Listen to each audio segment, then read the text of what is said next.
Hey y'all, it's your girl Kiana and I am back with another video. If you're new here, welcome to my channel. Today's video is going to be a reaction video to the Crimson Cure. Before I get started, let's go ahead and hit that like button to support the channel. If you haven't already, hit that subscribe button and the bell next to it so you can be notified when I upload new videos.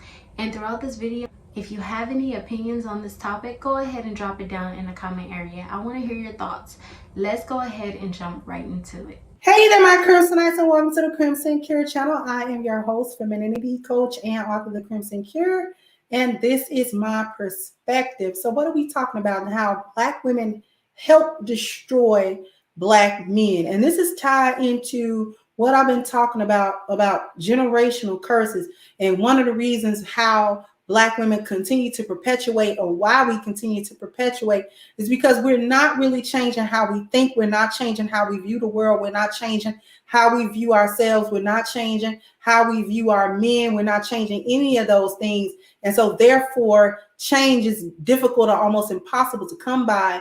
But what I want to do right now is I am going to share a video with you and let Auntie Shahrazad Ali let us know what's going on. And then I'm going to be back with my perspective. So what we're going to do is we're going to share the screen real quick. Y'all know how we do.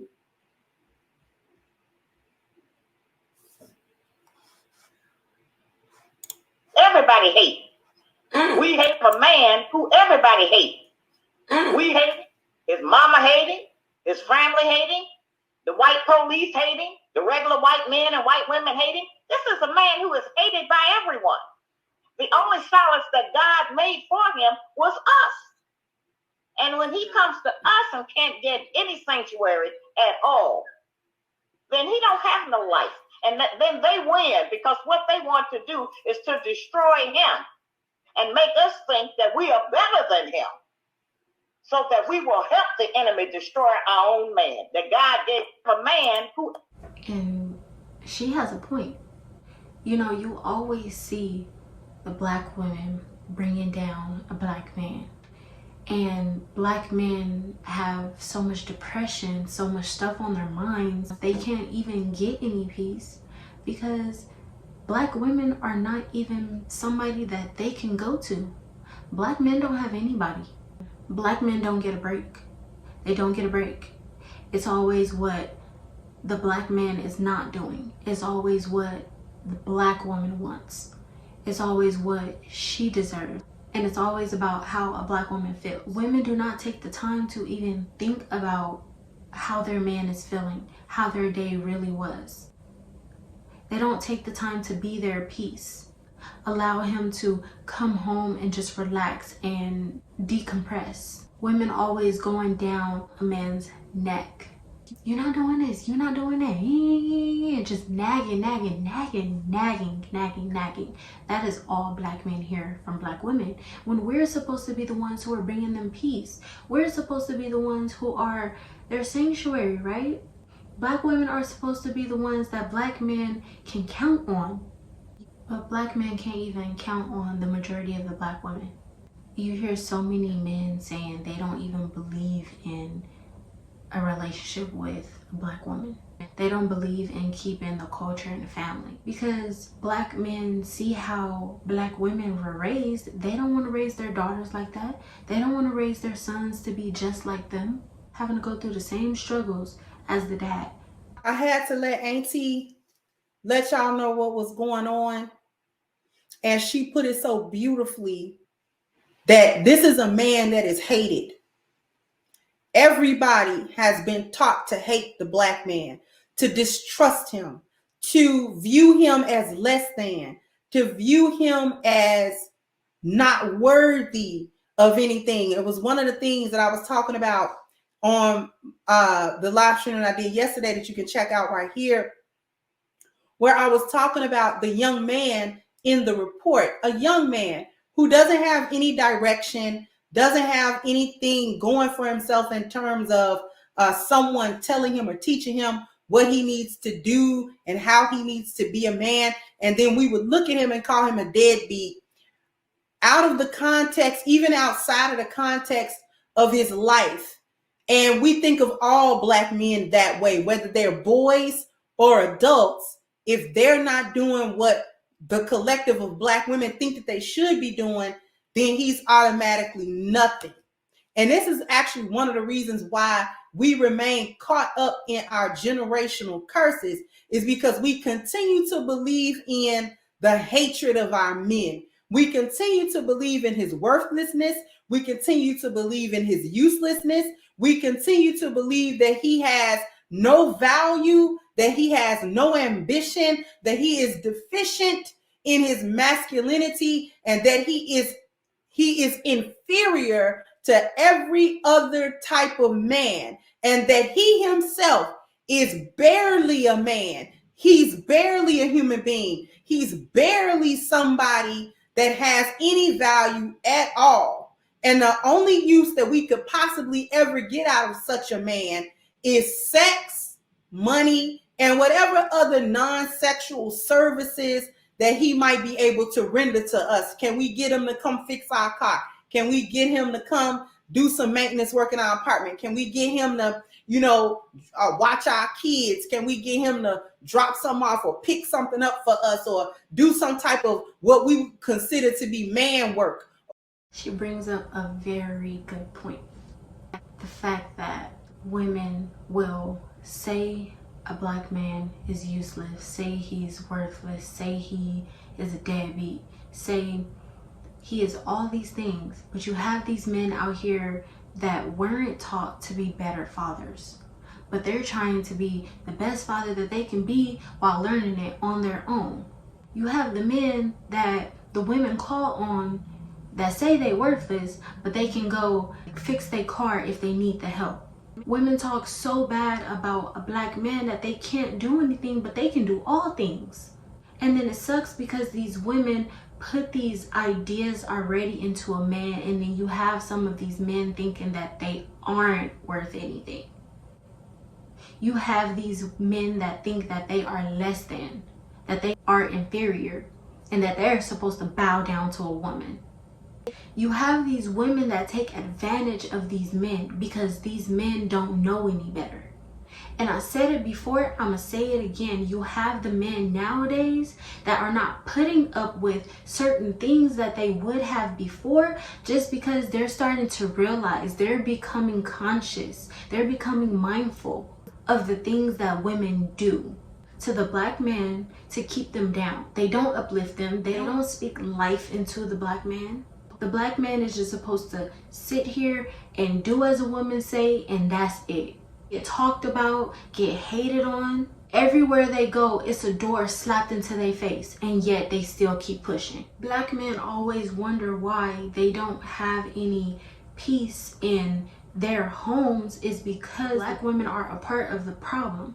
They are a part of keeping the Black man down. It's brainwashing. Black women are brainwashing these men as much as the society has. And then when Black men stand their ground and tell them, I'm not the doormat anymore, Black women get mad and be like, they get really mad. Like, how can you be so mad that somebody's finally taken up for themselves? How can you be so mad that a Black man is finally realizing their worth? Because nobody ever taught them.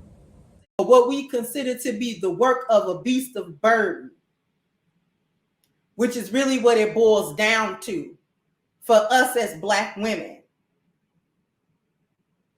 Because he's not worth anything.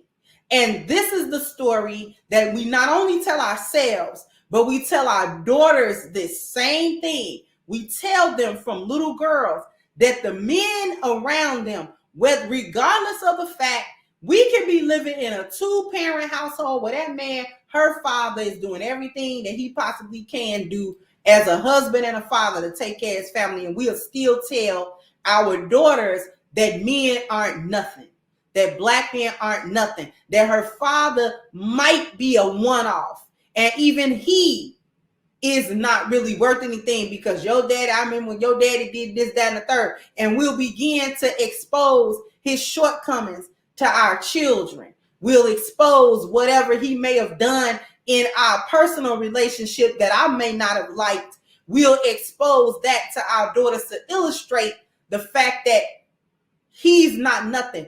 And we rob her of what all children think of when they think of their fathers.